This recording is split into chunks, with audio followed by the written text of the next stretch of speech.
Today we're going to be making 1-minute apple pie.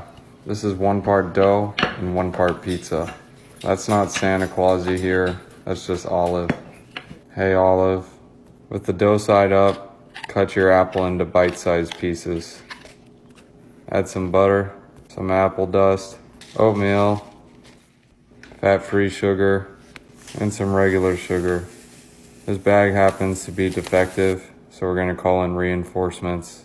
Next, you want to cover up all the butter and sugar to make the apple pie healthier. Perfect. We're going to go ahead and add some sugar-free butter. Get it, Tony. Some Insta icing. It looks brown, but it's actually white. And if you think the apple pie is nasty, it's actually good. Look at that flavor. Taste test.